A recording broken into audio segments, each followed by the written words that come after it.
కానీ దేవుని ప్రేమను బట్టి అర్థం చేసుకోవడానికి చాలా సంవత్సరాలు నేను వృధాగా పాడు చేసుకున్నానని నాకు నేనుగా దుఃఖపడే సమయం నాకు ఏర్పాడైంది.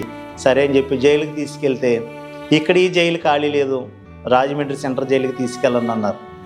నేను ఎప్పుడైతే ఈ జైల్లో అడుగెట్టానో అదే రోజు నాకు కలిగిన కుమారుడు, నా భార్య ఉదయం పూట టీ కాసుకుని, కానీ నా భార్య నా కుమారుని పెట్టుకుని నేను జైల్లో ఏడుస్తున్నాను. నా భార్య అయితే ఇంటి దగ్గర బిడ్డను చూసి ఏడుస్తుంది. ఇంటికి వెళ్ళేటప్పటికి ఒక్కగానో కొడుకు చనిపోయాడు. అప్పుడు కూలింగ్ బాక్సులు లేవు, ఐస్ మీద పండుగ పెట్టి వండిచ్చారు. ఏంటి విషయం అంటే, ఇలా ఉదయాన్ని అడిగాడు నాన్న ఎప్పుడు వస్తాడని. కానీ ఒక విషయం మాత్రం నాకు అర్థమైంది, దేవుని మాట వింటూ దేవుల్లో జీవిస్తే క్షేమాన్ని నీకు నీ కుటుంబానికి కూడా కలుగజేస్తానన్నాడు.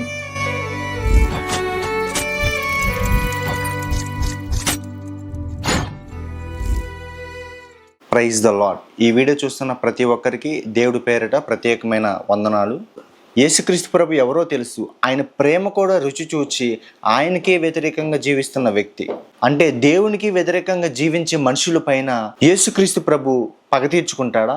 మనకేదైనా శ్రమ వచ్చినప్పుడు అయ్యో ఈ శ్రమ నాకెందుకు వచ్చింది అనుకోకుండా ఆ శ్రమ దేనివల్ల మనకు వచ్చిందని చెప్పి ఆలోచించుకుంటే మనం ముందుకు సాగగలం. మనం నడుస్తున్నప్పుడు నెట్టి దెబ్బ తగిలితే అయ్యో ఎందుకు నెట్టి దెబ్బ తగిలింది అనుకోకుండా అయ్యో నేను చెప్పులు వేసుకోలేదు కాబట్టి ఆ నెట్టి దెబ్బ తగిలింది అని చెప్పి చెప్పులు అనే కవచం మనం ధరించుకుని వెళ్తే మనం ముందుకు సాగిపోతూ ఉంటాం. అలాగే ఈ లోకంలో మనం జీవిస్తున్నప్పుడు రక్షణ అనే కవచం ప్రతి ఒక్కరు కూడా ధరించుకోవాలి. ఆ రక్షణ అనేది యేసుక్రీస్తు వద్దే దొరుకుతుంది. ఈ సాక్ష్యం మొదటి నుంచే చివరి వరకు చూడండి. అలాగే అనేక మందికి ఈ వీడియో షేర్ చేయమని కోరుచున్నాను. దేవునికి మహిమ కలుగునగాక. యేసుక్రీస్తు నామములో తండ్రి అయిన దేవతి దేవునికి వందనాలు స్తోత్రాలు చెల్లించుకుంటూ ఉన్నాను. దేవుని ప్రేమను పంచుకోవడానికి చాలా ఇష్టపడిన వాడును. దేవుని ప్రేమను తెలుసుకున్నాను. దేవుని నామాన్ని మహిమపరచడానికి ఆశపడుతున్న వాడును. దేవుని శక్తి, దేవుని యొక్క మాట, దేవుని యొక్క ప్రేమ ప్రకటించడానికి బహుగా సంతోషిస్తూ అనేక మంది బిడ్డలతో కొన్ని మాటలు నేను పంచుకోవడానికి ఇష్టపడుతూ ఉన్నాను. దేవుని ప్రేమలో మరొకసారి దేవాతి దేవునికి కృతజ్ఞతాస్తుతులు మరొకసారి తెలియజేసుకుంటూ, అలాగే దేవుని ప్రేమ ప్రకటించడానికి ఇష్టపడుతున్నటువంటి దైవజనుడిగా ఆశపడినప్పుడు ఈ యొక్క యూట్యూబ్ ఛానల్ వారు దేవుని ప్రేమను బట్టి ఇలాగున దేవుని ప్రేమలో ఏర్పాటు చేసుకుని కేవలం దేవుని మహిమపరచడానికి ఇష్టపడ్డాం. నా జీవితాన్ని కొద్దిగా మీతో పాటు పంచుకోవడానికి ఇష్టపడుతూ ఉన్నాను. నా జీవితం ఏంటి అని అంటే, బాల్య దశ నుంచి నేను దేవుని సన్నిధికి నడుస్తూ ఉన్నాను, లేక దేవుని మాట వింటూ ఉన్నాను. కానీ దేవుని యొక్క భయం అంటే ఏంటో నేను ఆలోచనలో నేను ముందుకు వెళ్ళలేకపోయాను. దేవునిలో నిలకడలా లేకపోయినప్పుడు ఏమి జరిగిందని ఆలోచన చేస్తూ ఉంటే దేవుడే నన్ను ఆదరించాడని చెప్పి ఈరోజు మరొకసారి దేవుని పాదాల చెంతకు చేరాను. మొట్టమొదటిగా నేనున్నది వీరవాసురం. మా తల్లిదండ్రులకు నేను పెద్ద కుమారుడను. నా తర్వాత 2 తమ్ముళ్ళు, 1 చెల్లి నేను కలిగి ఉన్నాం, మా ఫ్యామిలీ అంతా. కానీ నా తల్లి అయితే ఎంతగానో నన్ను దైవజనుడిగా చేయాలని ఆశపడింది. దేవుని ప్రేమ తల్లి ఎప్పుడు కూడా వెంటాడుతూ ఉండేది దేవుని ప్రేమతో. కానీ దేవుని బిడ్డగా పెంచాలని ఆశపడ్డది. నేనైతే నా బాల్య దశ నుంచి చదువుతూ లేకపోతే తల్లిదండ్రులతో తిరుగుచూ ఉన్నప్పుడు, అలాగున నా బాల్య దశ నుంచి యవన దశకు వచ్చింది. యవన దశకు వచ్చిన తర్వాత నేను ఒక మనిషి ఒక జీవితాన్ని తెలుసుకునే జ్ఞానాన్ని మా తల్లి పంచుతూ ఉండేది. కానీ నేను తల్లి మాటను తిరస్కరిస్తూ ఉండేవాడిని. కానీ దేవుని ప్రేమను బట్టి అర్థం చేసుకోవడానికి చాలా సంవత్సరాలు నేను వృధాగా పాడు చేసుకున్నానని నాకు నేనుగా దుఃఖపడే సమయం నాకు ఏర్పాడైంది. ఆ దుఃఖపడే సమయంలో నేను ఎంతగానో దుఃఖపడ్డాను. కానీ మనుష్యుడి దుఃఖాన్ని మాత్రం తీసివేయలేకపోయాడు. కానీ శాశ్వతంగా ప్రేమించే దేవుడి ఆ దుఃఖాన్ని తీసివేయటానికి ఇష్టపడ్డాడు.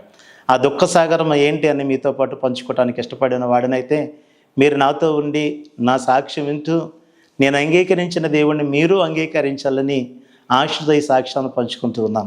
యవన దశ నుంచి నేను సమాజంలోకి అడుగుపెట్టినప్పుడు సమాజంతో నడుస్తూ ఉండేవాడిని. సమాజంతో నడుస్తూ ఉండగా నాకు లేని అలవాటు అంటూ ఏది ఉండేదే కాదు. ప్రతిదీ కూడా సమాజానికి చూసుకుంటూ, ఒకవేళ సమాజం పాడైపోయామని నన్ను చెప్పలేదు. కానీ నాకున్న యవన దశలో నేనే ఒక హీరోని లేకపోతే ఒక మూర్ఖుణ్ణి అన్నట్టుగా బిహేవ్ చేస్తూ ఉంటూ ఈ లోకం విషయంలో కాకుండా నాకు అనుకూలముగా నా స్నేహితుడు ఏది చేశాడో అది చేయాలనేది ఒక స్నేహితుడి మీద తప్పు నెట్టేయటం కాదు, కానీ నాకంటూ ఒక కోరిక కలిగినట్టు కలిగి ఒక మద్యపానము ధూమపానం నేర్చుకున్నాను.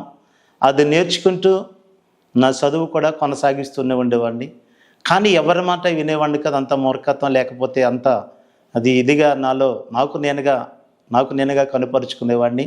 అందరిని బట్టి అలా కాకుండా ఎప్పుడైతే నా చదువుకుంటూ నేను పనికి వెళుతూ ఉండేవాడినో, ఒక పక్క తండ్రి గారు పెట్టిన గారం, ఒక పక్క తల్లి ప్రేమ నన్ను ఎంత మాత్రం కూడా చీయను కొట్టేదే కాదు. నేను స్మోకింగ్ చేసినా, డ్రింకింగ్ చేసినా కానీ ప్రేమంతా వాళ్ళు చూపించిన ప్రేమను బట్టి నేను వారికి లోబడుతున్నట్టు ఉండేవాడిని, కానీ ఎవరికి లోబడేవాడిని కాదు. నా ఇష్టానుసారమైన జీవితాన్ని గడుపుతూ నేనైతే 7వ తరగతి దాకా చదువుకున్నాను. 7వ తరగతి పాస్ అయిన తర్వాత ఎప్పుడైతే నాలో ఒక బలము కలిగి నాకు నేనుగా కష్టపడి పనిచేసుకుంటూ ఉన్నానో, అలా నా జీవితాన్ని కొనసాగించే సమయంలో నాకు బాల్య దశ కాకుండా యవ్వన దశ కాకుండా 17 సంవత్సరాలు వచ్చేటప్పటికి నా తల్లిదండ్రులు నాకు వివాహం చేశారు. వివాహం ఎప్పుడైతే చేశారో తల్లి చాలా బాధ్యత గల మాటలు చెప్పేది. ఆ మాటలో దేవుని ప్రేమ కూడా నాకు బోధిస్తూ ఉండేది. మ్యారేజ్ అయిన తర్వాత కొన్ని బాధ్యతలు దేవుని ప్రేమను బట్టి నా అంతరంగంలో బోధిస్తూ ఉండేవి. నేను పనికి వెళ్ళి రెండవదిగా నేను డ్రైవింగ్ అనేది నేను ఇష్టపడ్డాను. నా ఇష్టం డ్రైవింగ్కి వెళుతూ ఉండగా ఆ డ్రైవింగ్లో ఒక మూర్ఖుడిగా లేకపోతే నాకు ఇష్టమైనవి తాగుతూ నాకు ఇష్టమైనవన్నిటిని అనుభవించుకుంటూ డ్రైవింగ్ ఫీల్డ్లోకి అడుగుపెట్టాను. అంటే డ్రైవింగ్ అనేది తప్పేమి కాదు, కానీ నా కోరికలు అలా ఉండేవి. ఆ డ్రైవింగ్ మూమెంట్లో ఉండగా నా భార్య నీళ్ళు వేసుకుంది. మొట్టమొదటగా నాకు పాపను జన్మద గర్భిణీతో ఉంది. ఆ గర్భిణితో ఉండగా నేను డ్రైవింగ్ ఫీల్డ్లో ఒక డ్రైవర్గా నేను ఒక ఉద్యోగం సంపాదించుకున్నాను. ఉద్యోగం సంపాదించుకోవడంలో కూడా తల్లి ఎంతగానో జ్ఞానం నేర్పించింది. కానీ నాలో ఉన్న ఆలోచన, నా కోరికలు మాత్రం ఎప్పటికప్పుడు చీకటిలోనే నడిపిస్తూ ఉండేవి.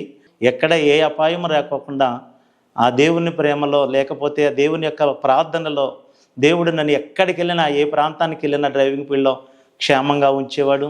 ఇలా ట్రాక్టర్ తోలుతూనే లారీ నేర్చుకోవడానికి కూడా ఇష్టపడ్డాను. మా తల్లి నేను ఎప్పుడు పనికి వెళ్ళి వచ్చినా ఏ సమయంలో ఖాళీ ఉన్న ప్రార్థన చేస్తూనే ఉండేది. మా అమ్మ ఇంతే కదా అని నేను అనుకునేవాడిని తప్ప, కానీ దేవునిలో నేను అడుగు పెట్టేవాడిని కాదు. యేసు ప్రభు ఉన్నాడని తెలుసు. 4 సంవత్సరాల వరకు నాకు లైసెన్స్ అనేది లేదు. ఈ 4 సంవత్సరాల్లో నేను డ్రైవర్ అయిన తర్వాత నా పెద్ద కుమార్తె పుట్టింది. ఆమెకి 2వ సంవత్సరం వచ్చేటప్పటికి మళ్ళీ బాబు పుట్టాడు. బాబు పుట్టిన తర్వాత ఈలోపు మళ్ళీ గర్భవతి అయింది నా భార్య. ఆ గర్భవతి అయినప్పుడు నాకు వచ్చే జీతం సరిపోయేది కాదు. ఆ రైతుతో నేను పంచుకున్నప్పుడు, ఆ ట్రాక్టర్ అన్నగారితో పంచుకున్నప్పుడు నాకు శాలరీ కొంచెం పంచాడు. నన్ను చాలా బాగా చూసుకుంటూ ఉండేవాడు. తర్వాత ఆలోచన చేస్తూ ఉంటే ఆయన అన్నాడు, నీకు లైసెన్స్ అనేది చాలా అవసరం అని చెప్పి అధికారపూర్వకంగా నాకు ఒక లైసెన్స్ అయినా తెచ్చిచ్చాడు. ఆ లైసెన్స్ వచ్చేటప్పటికి నా భార్య 3వ గర్భము ధరించింది. 6వ నెల ఆమెకి. అప్పుడు నాకున్న పనిని బట్టి, నాకున్న ఆలోచన బట్టి నాకు అప్పటికి 2 బాబు పాప. భార్య నీళ్ళు వేసుకుంది. మా నాన్నగారు కష్టపడి పని చేసుకునేవారు. అమ్మ పని చేసుకుంటూ కూలి పనికి వెళుతూ ఉండేది. ఈ క్రమాన్ని సాగించినప్పుడు మా కుంటకి వెళ్ళి కూడా లేదు. ఒక ఇల్లు సంపాదించుకున్నాం. అది కొద్ది స్థలంలో సంపాదించుకుని మేము చిన్న గుడిసె కింద వేసుకున్నాం. ఆ గుడిసెకి చుట్టూ దళ్ళేమీ లేవు. ఆ పాకలోనే మా తమ్ముళ్ళు, మా అమ్మ, మా నాన్న, నేను, నా భార్య, నా పిల్లలు ఉండేవాళ్ళం. కానీ ఆ సంవత్సరం నాకు లైసెన్స్ వచ్చింది.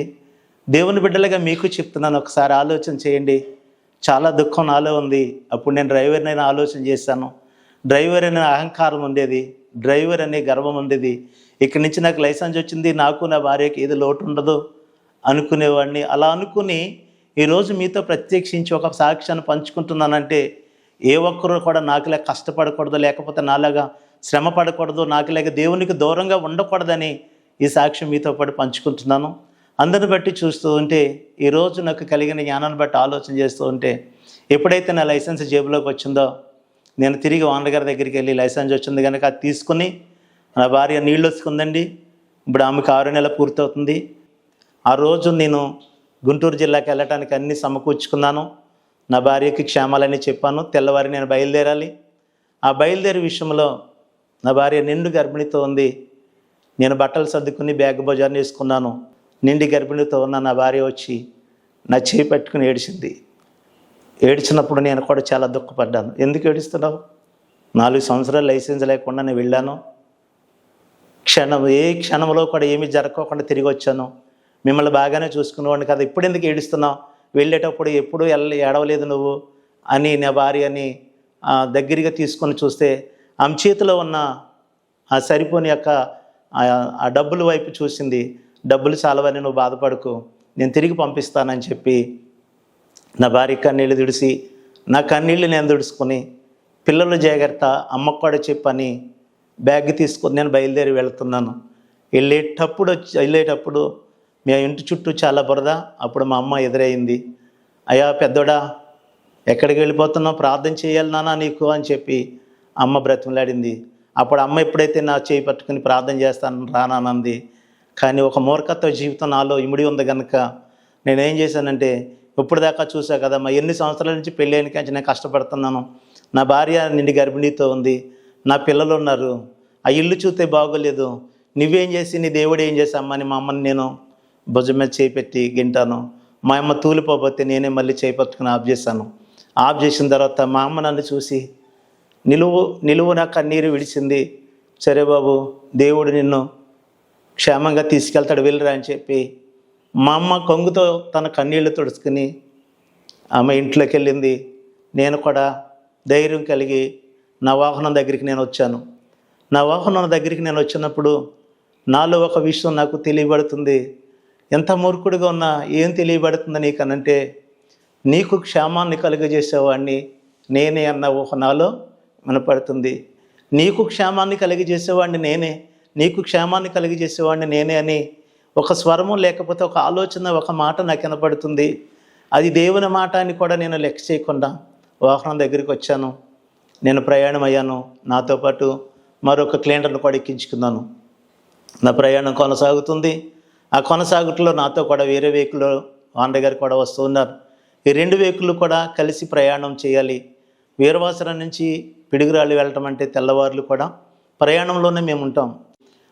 నా గ్రామం నుంచి గుడివాడ గ్రామం దాటేటప్పటికి నాకైతే ఏమీ కలగలేదు. కానీ నా వెనకాల ఉన్న వాళ్ళు ట్రాక్టర్ మాత్రం రిపేర్ వచ్చిందా ముందు చూసుకోవద్దని వాళ్ళని ఎటకరించినట్టుగా వాళ్ళకు తోడుగా ఉన్నవాడిని ఆగి వాళ్ళ ట్రాక్టర్ బాగు చేసుకునే దాకా కూడా నేను అక్కడ ఉండి నాకున్న అలవాట్లు అన్నీ అక్కడ తీర్చుకుని ఈ విషయాన్ని బట్టి చూస్తూ ఉంటే అక్కడ ట్రాక్టర్ బాగైన తర్వాత మళ్ళీ మేము బయలుదేరాం. తెల్లవారుజామున 5 గంటల దాటేటప్పటికి 5 ఆ టైంకి దగ్గర గుంటూరు దాటాను.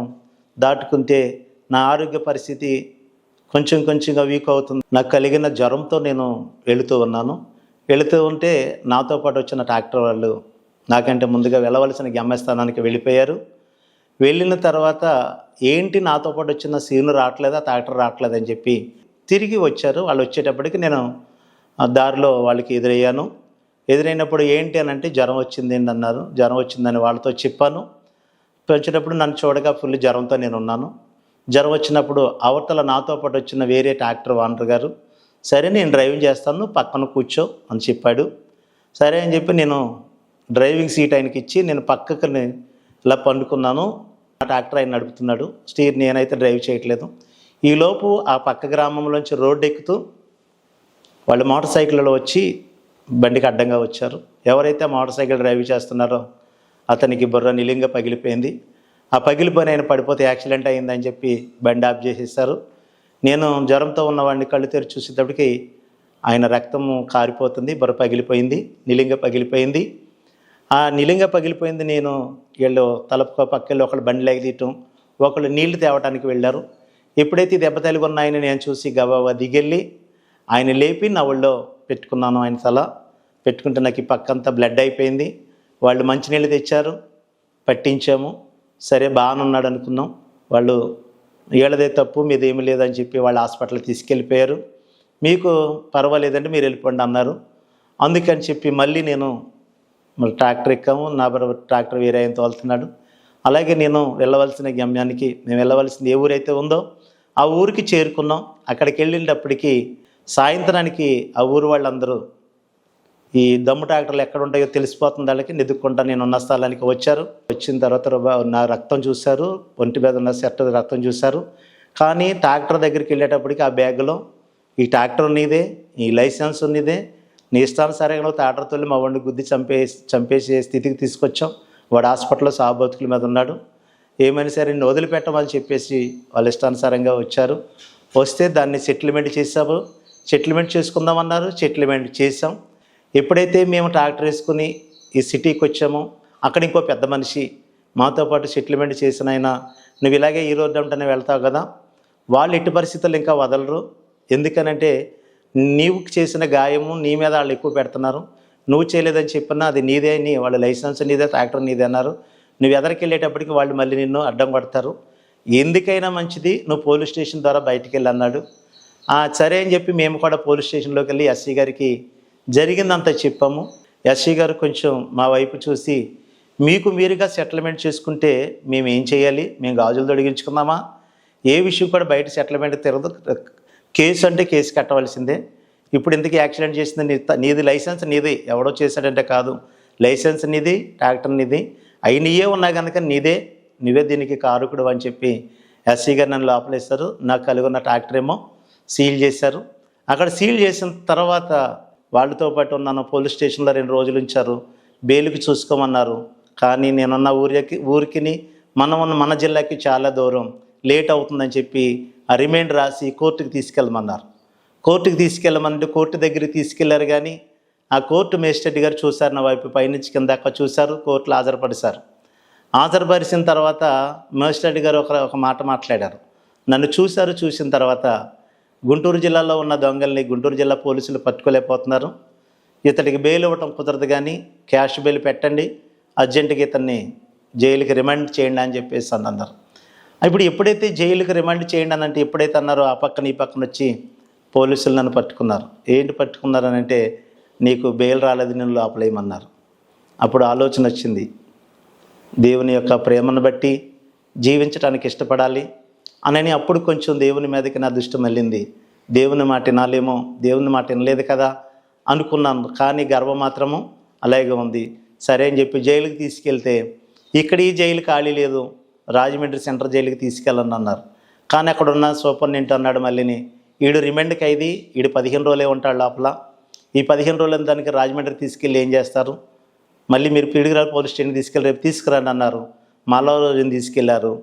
జైలు నాకు సెంట్రల్ లోపల సబ్ జైల్లోకి వెళ్ళడానికి ఆ మార్గం గుండా తీసుకెళ్ళిన తర్వాత ఆ ఇరుకు సందుల లోపల తీసుకెళ్ళి నాకున్న సొక్కాయి ప్యాంటు తీసి నాకు టవలోడి కట్టి పుట్టుమచ్చలై రాసుకుని బ్లేడోడి తీసుకొచ్చి నాకున్న మలతాడు వాళ్ళు కోసారు. ఆ మలతాడు కోసినప్పుడు నాకు చాలా ఏడుపు వచ్చింది. ఎందుకు మీరు మలతాడు కోస్తున్నారు అని అడిగాను వారిని. అంటే మాకు తెలుసున్న విషయంలో, లోక విషయాల్లో చూసుకుంటే, ఎవరైతే భార్యను కోల్పోతారో వాళ్ళు మలతాడు కట్ చేస్తారని అంటారు. ఇప్పుడు నాకు భార్య ఉంది, బిడ్డలు ఉన్నారు, ఎందుకు మలతాడు కోస్తున్నారని చెప్పేసి వాళ్ళని అడిగితే, నువ్వు ఎదురు ప్రశ్నలు ఏం చేయకు, నీకు చెప్పవలసిన అవసరం లేదని చెప్పి జైలర్ గారి చిరాకు పడి నన్ను తీసుకెళ్ళి అవన్నీ రాసుకుని లోపల జైలు ఎంట్రన్స్ చేశారు. ఎంట్రన్స్ చేసినప్పుడు అక్కడ ఎందుకో నాకు తెలియదు, కానీ వాళ్ళకి జాలి కలిగి నువ్వు ఇక్కడ ఉండు అని చెప్పి ఆ బట్టలు నాకు ఇచ్చారు. నా ఒక్క చేత్తోటి నేను జైల్లోకి వెళ్ళాను. ఆ కుక్కు చేత కొంచెం భోజనం పంపించి ఆ భోజనం నా చేతిలో పెట్టాడు. అప్పుడు అన్నం వెంక చూసి పైకి సబ్ జైలు చూశాను. చూస్తుంటప్పుడు కన్నీరు కాచాను. ఎందుకు ఇలా జరిగింది నాకు, నేను ఎవరిని కొట్టలేదు, తిట్టలేదు, యాక్సిడెంట్ కూడా నేను చేయలేదు, స్టీరింగ్ ఆయన చేతిలో ఉంది, నేనెందుకు జైల్లోకి వచ్చానని చెప్పి పైకి చూసి ఏడుస్తుంటే ఎవరైతే నా చేతిలో అన్నం పెట్టారో ఆయన వచ్చి నా భుజం మీద చేసి ఒక మాట చెప్పాడు. ఏమని చెప్పాడనంటే, అయ్యా బతుకుంటే ఇంటికి వెళ్తావు, సత్య నువ్వు ఎక్కడికి వెళ్తావో నీకే తెలియదు. ఆ మాటకు అర్థం ఏంటో తెలుసా, నువ్వు అన్నం తింటే ప్రాణాలతోటైనా జైల్లో ఉంటావు, నువ్వు వేలొచ్చాక ఇంటికి వెళ్తావంటే ఆ అన్నం భోంచేసిన తర్వాత సెల్లో పెట్టారు, తీసుకెళ్ళిన తర్వాత ఒక్క జత బట్టలతోటే అలా కూర్చున్నాను. ఓ పక్కన కూర్చుని రోజు గడిచింది, 2వ రోజు గడిచింది. అప్పుడు నాకు ఇంటి దగ్గర పిల్లల జ్ఞాపకం వచ్చారు. వాండర్లు కూడా జైల్లో అప్పచెప్పేసి వాళ్ళు వెళ్ళిపోయారు. అలా వెళ్ళిపోయిన తర్వాత నేను ఒక్కడే జైల్లో ఉంటే మరొక మాట మీకు చెప్తున్నాను, ఈ సాక్ష్యం మీరు చూస్తూ ఉన్నారు. జైలుకి వెళ్ళాను అనే గొప్ప కాదు, లేకపోతే నాలో ఏదో ఉంది అది మీకు చెప్తున్నాను అని దాన్ని ఒట్టిగా వదిలేయకుండా నా స్నేహితులైన వారు, లేకపోతే నా వల్లే డ్రైవింగ్ చేస్తున్నవారు, లేకపోతే నా వల్లే ఎన్నో విషయాలను బట్టి వాళ్ళ ఇష్టానుసారంగా తిరిగిన వారు కూడా నా సాక్ష్యం విని దేవుని దగ్గరికి వస్తారని మరొకసారి చేతులు జోడించి నా విన్నపాన్ని మీకు తెలియజేస్తున్నాను. ఎప్పుడైతే జైల్లోకి వెళ్ళి 2 రోజులు అయిందో అప్పుడు మా అమ్మ చేస్తున్న ప్రార్థన కొంచెంగా నాకు గుర్తొస్తుంది. ఎప్పుడైతే నేను జైల్లో ఉన్నానో, జైల్లో ఉన్నప్పుడు ఆ రాత్రి కూర్చున్నప్పుడు నీళ్ళు వేసుకున్న నా భార్య, నా పెద్ద కుమార్తె, నాకున్న కుమారుడు కూడా జ్ఞాపకం వచ్చారు. జ్ఞాపకం వచ్చి అలాగే కూర్చున్నాను. జైల్లో పెట్టే భోజనం అందరికీ తెలుసు అది ఎలా ఉంటుంది ఏంటో. తినో కొంత చూస్తూ ఉన్నాను. కానీ ఆశపడి ఎప్పుడైతే రెండో రోజు ఉదయం నాకు ప్రార్థన జ్ఞాపకం వచ్చింది. మా అమ్మ ప్రార్థన చేసినప్పుడు ఎప్పుడూ కూడా నాకు ఇలా జరగలేదు, ఎందుకు ఇలా జరిగింది, అయితే ఇప్పుడు నాకు సహాయం చేస్తానన్న దేవుడు ఉన్నాడు కదా, ఆ దేవుడితో మాట్లాడాలంటే మా అమ్మ చెప్తూ ఉండేది ఆ బైబిల్ గ్రంథం చదవాలి. చాలా స్నేహితులు కూడా, సేవకులు కూడా చెప్పేవారు. అయితే నాకు ఇప్పుడు బైబిల్ కావాలని కోరిక కలిగింది. కానీ జైల్లో బైబిల్ మాత్రం దొరకదు. ఎందుకో యేసయ్య అని పిలవాలనిపించింది. యేసయ్య ఒక్కసారి నన్ను చూడు అని చెప్పి ఇలాగే కన్నీరు కారుతా కూర్చున్నాను జైల్లో. కన్నీరు కారుతా కూర్చుంటే ఆ పక్కన చర్చ్ ఉందనుకుంటా, తెలీదు. జైలు గోడలు బాగా ఎత్తుగా ఉంటాయి. అక్కడి నుంచి ఒక పాట వినపడుతుంది. ఆ పాట ఏంటనంటే, ఏసు గొర్రె పిల్లను నేను వద్దకు తేబడి ఉన్నాను, నా చేతికి చంకిళ్ళు పడినవి అనే ఒక పాట వినపడుతుంది. ఆ పాటను బట్టుకుని, అవును ప్రభా, నా చేతికి చంకిళ్ళు పడి ఏ మనుషుడు తీయలేడు, డబ్బు నన్ను ఏం చేయలేకపోయింది, అధికారం కలిగి ఉన్న వాళ్ళు కూడా నేను ఏం చేయలేకపోయారు. 4 సంవత్సరాల పాటు డ్రైవింగ్ చేసుకుంటూ క్షేమంగా వచ్చి క్షేమంగా వెళ్ళిపోయేవాడిని. ఇప్పుడైతే ఇక్కడ ఏం జరుగుతుందో నాకు తెలీదు. ఇది ఏకంగా మార్చారు. ఇది ఇక్కడ వీళ్ళ మాట కూడా, వీళ్ళ మూర్ఖులు తెలుసు నాకు. ఈ జిల్లాలో ఎక్కడ పనిచేశానని చెప్పి కూర్చుని ఏడుస్తూ నాకు బైబిల్ కావాలని చెప్పి ఆలోచన చేశాను. ఎప్పుడైతే ఉదయం 6:30 గంటలకి జైలర్ వచ్చి ఆ సెల్ ఓపెన్ చేసి అందరిని బయటికి తీస్తాడు. అందరూ బయటికి వెళ్ళి అక్కడ మొఖాలు కడుక్కొని స్నానం చేసి మళ్ళీ ఎవరి రూమ్లోకి వాళ్ళు రావాలి. కొద్దిగా తీయిస్తారు. టిఫిన్ అటువంటి బెటర్. కానీ నాకు ఎవరు తోడు లేరు, ఎవరు లేరు, నేను ఒక్కడే ఉన్నాను. స్టార్టింగ్లో తలంచుకున్న మాట, నీకు సహాయం చేసేవాడును నేనే అని వినిపిస్తున్న ఆ మాటలో ఆ ఉదయం జ్ఞాపకం వస్తే, నువ్వు సహాయం చేస్తానన్నావు కదా ప్రభా, నాకు ఇప్పుడు బైబిల్ కావాలని చెప్పి ఏడ్చిన నేను అందరికంటే ముందెళ్ళి నేను రూమ్లో కూర్చున్నాను. కూర్చుంటే జైలర్ గారు బెల్ల కొడతారు. ఆ బెల్ల కొట్టినప్పుడు అందరూ లోపలికి వచ్చేయాలి. ఆ లోపలికి వాళ్ళందరూ టైం అయిందని పరుగున వస్తుంది. ఆ జైలు లోపలికి వచ్చే వాళ్ళ కాళ్ళల్లో కనపడ్డది అట్లూడిపోయిన చిన్న బైబిల్ కనపడ్డది. ఇది మీరు నమ్మండి, నిజంగా నేను అనుభవించిన వాడు. నేను జైల్లో ఉండగా నా కోసం తిప్పలు పడిన ట్రాక్టర్ ఓనర్ గారు కూడా ఆ బైబిల్ తీసుకున్నాను. పరుగున వెళ్ళి తీసుకున్నాను. నేనున్న రూమ్లో 4-3 ఉండాలి. ఆ టైంలో ఎందుకన్నా ఎలక్షన్ టైంలో ఎక్కువ జన్మ సబ్ జైల్లో ఉన్నారు. ఆ మూలను కూర్చుని ఆ జైల్లో ఆ గ్రంథం చదవటం మొదలుపెట్టాను. ద్వితోపదేశకాండం 8వ అధ్యాయం 15వ వచనంలో ఒక మాట కనపడుతుంది. తాపకరమైన తేళ్లను, పాములను, ఎడారి అయిన నీళ్లు లేని అరణ్యములో నిన్ను నడిపించిన కానీ తుదకు నీకు మేలు చేయటకే తప్ప నిన్ను నేను మరణానికి అప్పగించడానికి కాదనే వాక్య లేఖనం ఉంది. నీకు మేలు చేయటానికే నేను నిన్ను శోధిస్తున్నాను అనే వాక్యాలు కనపడుతూ ఉన్నాయి. చదువుకుంటూ ఉన్నాను. అప్పటికి క్రమేణా దగ్గర 8 రోజులు అయిపోయింది. కన్నీరు తుడిచేవాళ్ళు లేరు, కన్నీరు ఆగట్లేదు. ఇంటికాడ బెడ్లు ఎలా ఉన్నారో తెలీదు. అమ్మా నాన్న మంచోళ్ళే, కానీ కాయ కష్టం చేసుకుని బతికేవాళ్ళు. ఇంటికాడ పోషణకారానికి నేను ఎంత ఇవ్వలేదు. నా భార్య నీళ్ళు వేసుకుందని చాలా ఏడుస్తూ ఉన్నాను. నా వేడిపి ఎవరికి అర్థం కావట్లేదు. పక్కన ఉన్న వాళ్ళు అంటున్నారు, నీకు ఏం కావాలి చెప్పు అంటున్నారు. ఎవరేం చేయలేరు. నేను అన్నదేమో మా ఆచారంలో, నా భార్య నా బిడ్డలు నా తల్లిదండ్రులు ఉన్నదేమో భీమవరం దగ్గర వీరవాసరంలో. నా దగ్గరికి వాళ్ళు రాలేరు. రావాలన్నా కూడా అంత ధనం వాళ్ళ దగ్గర లేదు. ఆలోచన చేశాను. చేసుకుంటూ ఉంటే ఇంటికాడ సమాచారం నాకు తెలిసేదేమీ లేదు. దేవుడు చెప్పిన ప్రతి మాట వినికిడిలో వినపడుతుందంటే అమ్మ నాకు చెప్పేది. కోత విస్తారముగా ఉంది, పనివారు లేరనేది మా అమ్మ నన్ను ఒళ్ళో పెట్టుకుని. చాలా ఆలోచన చేశాను. అమ్మ ఇలా చెప్పింది, పనివారు లేరంది, కోత విస్తారంగా ఉంటుంది అంటుంది. ఆ మాటలేంటో నాకు అర్థం అవ్వట్లేదు. దేవుడు ఏది చేస్తున్నాడు, నేను ఇక్కడున్నాను, అమ్మ అలా చెప్పింది, మా అమ్మ గురించి అన్న దేవుడు నన్ను కాపాడ్డా అని చెప్పి ఆలోచన చేస్తాను. ఒక పక్క మా నాన్న బలమైనోడు, చాలా కష్టపడి పనిచేసి మమ్మల్ని పెంచేవాడు, మేము ఎవరిని మోసం చేయలేదు అని ఆలోచించుక. మూడవది అయితే నా ఆలోచనలో నా గర్వము, నా బలము, నా శక్తి నాకు లైసెన్స్ ఉంది, నన్ను ఎవడేం చేస్తాడన్న అహంకారంతో వచ్చాను కనుక ఏం జరుగుతుందో తెలియదని చెప్పి ఆ బైబిల్ చదువుతూ ఉండగా ఇక్కడ ఈలోపు ఇంటికాడ ఎలాగున్నారని ఆలోచన చేస్తూ ఉంటే నేను ఎప్పుడైతే ఈ జైల్లో అడుగెట్టానో అదే రోజు నాకు కలిగిన కుమారుడు, నా భార్య ఉదయం పూట టీ కాసుకుని ఆ టీ పాత్ర అక్కడ పెట్టింది. నా కొడుకు ఒక్కగానొక్క కొడుకు పరుగున వచ్చి ఆ వేడి టీలో పడిపోయాడు. ఆ పడిపోయిన విషయం నాకైతే తెలియదు, నేను జైల్లో ఉన్నాను. అప్పుడు సెల్ ఫోన్లు కానీ ఏమీ లేదు, ల్యాండ్ ఫోన్ చేయాలి. నా బిడ్డకి, నా భార్య బిడ్డలు బ్రతకడానికి ఇచ్చిన ఆ రోజు ఆర్థిక దానం ఎంత, 70 రూపాయలు ఇచ్చాను. అప్పుడు ఆండగారిని అడగాలంటే భయము, ఆర్థికంగా వర్షాకాలము, ఎవరి చేతుల్లో ఏముంటుందో తెలియదు. కానీ నా భార్య నా కుమారుని పెట్టుకుని నేను జైల్లో ఏడుస్తున్నాను. నా భార్య అయితే ఇంటి దగ్గర బిడ్డను చూసి ఏడుస్తుంది. మా అమ్మగారు ప్రార్థన చేస్తూ ఉంది. ఆ సమయంలో మా అబ్బాయి ఎప్పుడైతే టీలో పడిపోయాడో ఈ జబ్బ నుంచి ఈ హస్తం దాకా కాలిపోయింది. నేను 11 రోజులు జైల్లో ఉన్నాను. అబ్బాయి చేయి కాలి 11 రోజులు అయింది. వీళ్ళ దగ్గర ఆర్థికంగా ఒక్కసారి గవర్నమెంట్ హాస్పిటల్లో తీసుకెళ్లారు. ఆ చెయ్యి లేత చేయి కనుక ఆ అబ్బాయి చేయి చీమ పెట్టేసింది. చీమ పెట్టేస్తే అలా దారుణంగా ఉంది. ఈ విషయాలు నాకు తెలియలేదు. కరెక్ట్గా ఎప్పుడైతే 9 రోజులకి మళ్ళీ మా వాండగారు వాళ్ళు అడ్వకేట్స్ వచ్చి నీకు బెయిల్ వచ్చిందన్నారు. నేను మధ్యాహ్నం 4 గంటలకి సెల్ నుంచి బయటకు తీస్తారు. అప్పుడు నేను వేసుకున్న ఒక చేత బట్టలే కనుక ఆ బట్టలకు ఆనవాళ్ళు దొరికినాయి. ఆ పైనుంచి చేతులు చాపి నీకు బెయిల్ వచ్చింది అని చెప్పారు. సరే బెయిల్ వచ్చిందన్న ఆనందంతో నేనేం చేశానంటే నాకు దొరికిన బైబిల్ వదిలేసి మళ్ళీ పక్క వాళ్ళతో సంతోషంగా ఉండి సాయంత్రం వెళ్ళిపోతున్నానని చెప్పి ఆ బుక్ నేను మళ్ళీ వదిలిపెట్టేసి పక్కన పడేయటం జరిగింది. కానీ నన్ను గమనిస్తున్న ఒక పెద్ద నా దేవుని ప్రేమను చూస్తున్న ఒక ఆయన ఇప్పటిదాకా ఏడుస్తూ ఉండేవాడు, ఇప్పటిదాకా చేస్తూ ఉండేవాడు. కేవలం ఈ పుస్తకం చదివి వీళ్ళు సంతోషం చూస్తానని ఆయన అనుకుంటున్నాడు. ఆయన కూడా ఒక మాట అన్నాడు, ఒరే తమ్ముడు, నువ్వు చదువుతున్న పుస్తకం చదివి ఇంతకుముందు ఒక అతను కూడా బయటికి వెళ్ళాడు, క్షేమంగా వెళ్ళాడు.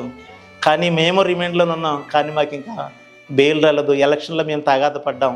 కానీ నువ్వు చెప్పిన సంతోషము, నీ ప్రేమ చూస్తుంటే ఆ పుస్తకం చదివేరా నువ్వు మళ్ళీ బయటికి వెళ్ళిపోతున్నావు, అది నాకు చదవటం రాదురా అని చెప్పి నా పక్కన ఉన్న ఆయన, నేను వెళ్ళిన 7వ రోజున వినాయక చవితి వచ్చింది. ఆయన పాపం వినాయక చవితికి పూజ చేసుకున్నాడు. అటువంటి ఆయన కూడా నా ప్రేమను చూసి, నా ముఖంలో ఉన్న సంతోషం చూసి ఆయన అన్నాడు, ఆ పుస్తకం కూడా నేను చదువుతాను అన్నాడు. కానీ నేను ఆయనకు కూడా ఇవ్వకుండా దాన్ని కనుమరుగించేసినట్టు ఒక మూలను పడేశాను. కానీ తండ్రి అయిన దేవుడు మనుషుడిగా నిన్ను శుద్ధీకరణ చేస్తాను, నీకు సహాయం చేస్తానని చెప్పినప్పుడు మాటికి నువ్వు నన్ను వదిలేస్తున్నావు అని అనుకున్న ఒక తండ్రి ఎలాగైతే బిడ్డను ఒక్కోసారి గద్దించడానికి ఇష్టపడతాడో, ఆ రోజు ఏం జరిగిందంటే మళ్ళీ నా దగ్గరికి వచ్చిన యజమానులు అన్నారు, ఈరోజు కూడా బెయిలు క్యాన్సిల్ అయింది, మళ్ళీ వేరే పిటిషను ఏమన్నారని చెప్పేసి వాళ్ళు చెప్పారు. చెప్పినప్పుడు తిరిగి క్షణమాత్రం ఉండే దేవుని కోపం నేను ఆలోచన చేసి మళ్ళీ దేవుని దగ్గర సాష్టాంగ నమస్కారం చేసి మళ్ళీ నేను కనుమరుగు చేసిన పుస్తకాన్ని మళ్ళీ తెచ్చుకుని నా దగ్గర పెట్టుకున్నాను. ఆ పుస్తకము తెచ్చుకుని ఆ చిన్న బైబిల్ తెచ్చుకుని చదువుకుంటూ ఆ లోపల ఉన్న వాళ్ళు ఏంటంటే ఇంకా మీకు చెప్పవలసింది, సీనియర్ ఖైదీలు జూనియర్ ఖైదీని ర్యాగింగ్ చేస్తారంట. నేను బైబిల్ చదవటం కారణంగా నా జోలికి వచ్చేవాళ్ళు కాదు, నన్ను ఏమనేవారు కాదు. మీరు పశ్చిమ గోదావరి జిల్లా వాళ్ళు మంచివాళ్ళు అంటూ ఆ 40 మంది కూడా వాళ్ళ ఇంటికాంచి తెచ్చిన ఆహారం నాకు కూడా పెట్టేవారు. ఆ మొత్తం మీద 12వ రోజు సాయంత్రానికి నాకు బెయిల్ వచ్చింది. బయటకు వచ్చాను. వచ్చిన తర్వాత ఓనర్ గారిని చేపట్టుకున్నాడు. అయ్యా నువ్వు కొంచెం ఇంటికి వెళ్ళు అన్నాడు. అప్పటికే వాళ్ళకి చాలా డబ్బులు ఖర్చు అయినాయి. ఆ రోజుల్లో నాకు 600-450 రూపాయలు శాలరీ టైంలో వాళ్ళకి దగ్గర 40,000 రూపాయలు ఖర్చు అయినాయి. ఆయన అంత బాధపడుతూ కొంచెం డబ్బులు తీసి నా చేతికి ఇచ్చి నువ్వు అర్జెంటుగా ఇంటికి వెళ్ళు అన్నారు. చాలా డబ్బులు ఖర్చు అయినాయి కదండి, ఏక పని చేసుకుని వెళ్దామంటే లేదు ఇంటికి వెళ్ళు అన్నారు. సరే అని ఇంటికి వచ్చి నేను ఇంటికి బయలుదేరాను. మాచర్ల నుంచి డైరెక్ట్గా నేను ఇంటికి వచ్చేటప్పటికి చూసుకుంటే నాకు ఒక్కగానొక్క కొడుకు చేయి కాలిపోయింది, చీమ పట్టేస్తుంది. భార్య నన్ను వచ్చేటడికి ఏడుస్తూ ఉంది. ఏం జరిగిందమ్మంటే ఏం చేయలేదండి, టీ కాసుకుని అక్కడ పెట్టుకున్నాను, వచ్చి టీలో బాబు ఆడుకుంటూ వచ్చి పడిపోయడం. భార్యకు కూడా ఏం తెలియదు, ఆమె చదువుకోలేదు. నేను కూడా 7వ తరగతి చదువుకున్నాను. నా తమ్ముళ్ళు కూడా చిన్నవాళ్ళు. నా పేరు శ్రీనివాసరావు. ఆ శ్రీను అని అంటే ట్రాక్టర్ డ్రైవింగ్లో మంచి పేరు కలిగి ఉండేవాడిని. ఎప్పుడైతే నేను వచ్చానో నా బిడ్డను బాగు చేయించుకుని తిరిగి నేను వెళ్ళవలసిన గ్రామానికి వెళ్ళిపోయిన అక్కడ పని చేసుకున్నాను. అక్కడి నుంచి క్రమక్రమంగా నేను పని చేసుకుంటూ ఉన్నాను. కానీ సంపూర్ణంగా దేవునికి సరెండర్ అవ్వలేదు. దేవుని భయమైతుంది, దేవుని మాట వినటానికి కూడా ఇష్టపడట్లేదు. ఎందుకనంటే జైలు నుంచి వచ్చేసాను, ఇంటికి వచ్చేసాను, నా కుమారుడి గాయం తగ్గిపోయింది, అలాగే నా భార్య నీళ్ళు వేసుకుంది కనుక నాకు 3వ కానుపు పాప పుట్టింది. నేను జైలు నుంచి వచ్చిన తర్వాత ప్రతి నెల కూడా మాచర్ల కోర్టు వాయిదాకి వెళ్తున్నాను. కోర్టు వాయిదాకి వెళ్ళొస్తూ అది కూడా నాలో ఉన్న మూర్ఖత్వాన్ని వదులుకోకుండా ఎప్పుడు నాలో నా జ్ఞానం అనుకుంటున్నాను, వెళ్తున్నాను వాయిదా చేస్తున్నాను, వాళ్ళు ఏం చేస్తారో అనుకుంటూ ఉండగా ఎప్పుడైనా సరే దేవుని ప్రేమ తెలుసుకోవాలని ఆశ పుట్టినప్పుడు ఆశ నీలోంచి వదిలిపెట్టుకున్నా కానీ దేవుని ప్రేమ మాత్రం నిన్ను వదిలిపెట్టేది కాదు, దేవుని ప్రేమ నిన్ను వదలదు అన్న నెరవేర్పు నాలో దేవుడు చూపిస్తూ ఉన్నాడు. నేను ఎన్నిసార్లు ప్రతి నెల ఆచార్యులు నాకు క్షేమంగా వస్తూ ఉన్నాను. కానీ నాకు కలిగి ఉన్న వాటిలో ఒకటి ధూమపానం వదులుకున్నానే తప్ప ఈ యొక్క మద్యపానం అనేది మాత్రం నేను వదులుకోలేదు. ఒక పక్క మళ్ళీ ఎప్పుడైతే కోర్టుకు వెళ్ళి వస్తున్నానో నేను జైలుకి వెళ్ళి వచ్చానురా, నేను సభ జైలు చూసానురా అని చెప్పి డ్రింక్ చేయటం, లేకపోతే పొలిటికల్గా తిరగటం, లేకపోతే అనేక మంది స్నేహితులతో తిరగటం, నేను జైలుకి వెళ్ళి వచ్చిన నాకేంటన్న అహంకారంతో ఉన్నాను తప్ప అది ఏంటి అనేదాన్ని నేను ఊహించుకోలేదు. కానీ నేను చేస్తున్నది అయితే ట్రాక్టర్ ఉద్యోగమే. అలా చేస్తుంటూ లారీ కూడా నేర్చుకున్నాను. ఆ లారీ విషయంలో కూడా లారీతో తోలుతూ కానీ నేను ఇష్టపడింది మాత్రం తాటర పని ఇష్టపడ్డాను. ఇలా చూసుకుంటూ ఉంటే ఎప్పుడైతే దేవుని మాట నీకు ఆలోచన నేర్పిస్తూ ఉందో నేనేమనుకుంటున్నానంటే నా ధైర్యమో నా జ్ఞానమో అనుకుంటూ ఉన్నాను. ఇలా వెళ్ళొస్తూ ఉండగా నా ఒక్కగానొక్క కుమారుడికి 3వ సంవత్సరం వచ్చిందండి. అప్పటికి నేను గుంటూరు జిల్లాలో ఉన్నాను. 3వ సంవత్సరం ఫస్ట్ నేను అక్కడ బర్త్డే అనే విషయాలు కూడా నాకు తెలియదు. నేను కష్టపడుతూ బిడ్డలు పెంచుకోవడమే తప్ప అప్పుడు నేను ఇంటికి ల్యాండ్ ఫోన్ చేసినప్పుడు నా భార్య అంది, రేపొద్దుట బాబు సుధీర్ పుట్టినరోజు అని చెప్పింది. అప్పటికి నేను ఇంచుమించు లేదంటే 14 నెలలు 15 నెలలు కోర్టు వాయిదా తిరుగుతూ ఉండగా ఎప్పుడైతే పుట్టినరోజు అని చెప్పిందో అక్కడ ఉన్న వారితో కొంచెం షేర్ చేసుకున్నాను. తెలియని దాన్ని బట్టి పనులు అయిపోవస్తున్నాయి. ఇంటికి ఫోన్ చేశాను, అమ్మ రేపు పొద్దుట వచ్చేస్తుందని వేరే వాళ్ళ ల్యాండ్ ఫోన్కి ఫోన్ చేశాను. మంచిది అని ఈవిడ కూడా సంతోషించింది. అప్పుడు నేను తెల్లారి లేచి నాకున్న బాబు లెగిసి నాన్న ఎప్పుడు వస్తాడు అని అమ్మని అడిగాడు అంటండి. అడిగితే ఫోన్ చేశాడు, రాత్రి నాన్న వచ్చేస్తున్నాడు అన్నారంట. ఎప్పుడైతే ఈ వాయిదాలకు వెళుతాం, లేకపోతే ఇదే 3 సంవత్సరాల పాటు గుంటూరు జిల్లా వచ్చి పని చేసుకోవటం, మళ్ళీ నేను తిరిగి క్షేమంగా వెళ్ళిపోవటం, నా బిడ్డలతో క్షేమంగా ఉండటం, ఖాళీగా ఉన్నప్పుడు లారీ మీదకి వెళ్ళటం, ఇలా చేసుకుంటూ కుటుంబాన్ని క్షేమంగా పెంచుకుంటున్నాను. కొద్ది గొప్ప దేవుడు దీవించిన ధనం కూడా కొంచెం గొప్ప కనపడుతూ ఉందని చెప్పి ఉన్న క్రమంలో టెలిఫోన్లు లేవు, ల్యాండ్ ఫోన్లు. నేను తెల్లవారుజాము 4 గంటలకి వెళ్ళిపోయాను. ఇక్కడేమో తెల్లారిన తర్వాత తల్లికి కొడుకు సంభాషణ జరిగింది. అప్పుడు నాకు ఫోన్ చేస్తే నేను ఫోన్ అందుబాటులో లేను. నేను ఎందుకో నా ట్రాక్టర్ పొలాన్ని రిపేర్ వచ్చి నేనున్న ఊరిలో చెల్లూరుపేట దగ్గర నాదెండ్ల గ్రామంలో ఉన్నాను. అక్కడ ట్రాక్టర్ రిపేర్ వచ్చి సామానం కోసం వస్తే నా ఇంటి ముందు ఉన్న పెద్ద తల్లి, ఆ బోకర్ గారి ఇంటి ముందున్న పెద్ద తల్లి, బాబు నీకు ఫోన్ వచ్చింది, నీకోసం చూస్తున్నాను ఉదయాన్ని ఇచ్చానంటే ఆ ల్యాండ్ ఫోన్ చేసి ఇచ్చింది. ఆ ఫోన్ ఇస్తారు ఇంటికాడ, ఎత్తితే ఇలాగ మీ అబ్బాయికి బాగాలేదు, త్వరగా నువ్వు వచ్చే అన్నారు. సరే అని చెప్పి ఇప్పుడే వచ్చేయాలా అన్నాను. ఇప్పుడే వచ్చేయాలి, త్వరగా వచ్చే, బాబుకి బాగాలేదు, హాస్పిటల్లో ఉన్నారు అన్నారు. సరే ఏదేమన్నా ఎక్కడైతే జైల్లో ఉండి దేవుని దగ్గర దుఃఖపడ్డానో, దేవుడు చెప్పిన వాక్యము, దేవుని చెప్పిన మాట ఆలోచన చేస్తూ ఉంటే నేను అప్పుడప్పుడు బైబిల్ చదువుకుంటూ ఉండాలని కానీ పాటించేవాడిని కాదు. అందుకని కీర్తనల గ్రంథంలో 26వ వచనంలో ఒక మాట మనకు కనపడుతుంది. ఏంటనంటే యెహోవా నా విజ్ఞాపన ధ్వని ఆలకించను అనుంది. ఆనాడు తండ్రి అయిన దేవుడు నా విజ్ఞాపన ధ్వని ఆలకించాడు. నేను చదువుకున్న వాక్యంలో నీకు ఎటువంటి శ్రమ కలిగినానో నీకు తొదక మంచి చేయడానికే తప్ప, నీకు మేలు చేయడానికే తప్ప నిన్ను శిక్షించడానికి కాదు అని చెప్పి వాక్యలేఖనాలు చదువుకుంటూ, వాక్యాన్ని వివరించుకుంటూ, వాక్యాన్ని బట్టి జీవిస్తున్నాను. కానీ దేవుని ప్రేమను సంపూర్ణతగా పొందుకోలేకున్నవాడిన గనక అప్పుడు జరిగిన విషయాన్ని మీకు ఇప్పుడు చెప్తూ ఉన్నాను. ఎప్పుడైతే ఫోన్ వచ్చిందో నేను బయలుదేరాను. నేను అక్కడ ఉదయం 12 గంటలకు బయలుదేరాను. సాయంత్రం వచ్చేటప్పటికి, సాయంత్రం నేను వేరే అవసరం చేరుకునేటప్పటికి సుమారు సాయంత్రం 7:30-8 అవుతుంది. 7:30-8 అయ్యేటప్పటికి నేను ఎప్పుడైతే వేరే సెంటర్లో బస్సు దిగానో అక్కడ నాతో పాటు కొంతమంది స్నేహితులు నాకు ఎదురొచ్చి అక్కడ నుంచి ఉన్నారు. ఏంటి మీరు అందరు నా దగ్గరికి వచ్చారని నన్ను ప్రశ్నించాను. ఏమీ లేదు, బాబుగాడు హాస్పిటల్లో ఉన్నాడని చెప్పాం కదా, ఇంటికి తీసుకొచ్చావు, నువ్వు ఎక్కడ కంగారు పడతావని నీ దగ్గరికి వచ్చావు అన్నారు. సరే అని చెప్పి నడుచుకుంటా ఇంటి దాకా వస్తాం. మా ఇంటికి వెళ్ళడానికి సిమెంట్ రోడ్డు దారి ఒడుపు తిరిగేటప్పటికి అక్కడ దారిలో అంతా లైట్లు కట్టేసి ఉన్నాయి, ఏంటి లైట్లు కట్టేసాను. ఇంటికి వెళ్ళేటప్పటికి ఒక్కగానో కొడుకు చనిపోయాడు. అప్పుడు కూలింగ్ బాక్సులు లేవు, ఐస్ మీద పండుగ పెట్టి వండిచ్చారు. ఏంటి విషయం అంటే, ఇలా ఉదయాన్ని అడిగాడు నాన్న ఎప్పుడు వస్తాలని. నాన్న మాటతోటే ఆకారు, ఏదో షేక్ కింద వచ్చింది, ప్రాణం విడిచి చనిపోయాడు అన్నారు. మా భార్య భర్తలు ఇద్దరు చిన్న వయసులో మాకు పెళ్ళి అయిపోయింది. సరిగ్గా పిల్లల విషయంలో కూడా మాకు దుఃఖపడతాం రాదు. అందుకని ఎంతో ఏడ్చాం. ఆ రాత్రి నెల్లిన తర్వాత భూస్థాపన కార్యక్రమం అయింది. తెల్లారి ఆలోచించాం. మా అమ్మ కూడా ఎంతో ఏడ్చింది. బాబు, దేవునితో సహవాసం కలిగి ఉండు. దేవుడు నీకు అన్యాయం చేసేవాడేం కాదు. ఒక మనిషి మరణించాలన్నా, ఒక మనిషి భూమి మీద జీవించాలన్నా నీలో నాలో ఏమీ లేదు, అది దేవుని చిత్తం. చాలామంది అధికారులు చనిపోతున్నారు, చాలామంది రారాజులే చనిపోయారు, చాలామంది ధనికులే చనిపోయారు. ఒకవేళ నువ్వు ప్రార్థన తోసిపుచ్చావనే ఉగ్రత ఏమి కాదు.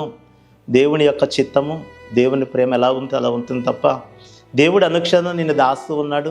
నువ్వు ఎక్కడికి వెళ్ళావో, ఎన్నో రాష్ట్రాలు తిరిగి వచ్చావు, నీ పనులు చేసుకుంటూనే ఉన్నావు, లారీల మీద కూడా తిరిగి వచ్చావు, కానీ నీ దేవుని కాపుదల నీకుంది.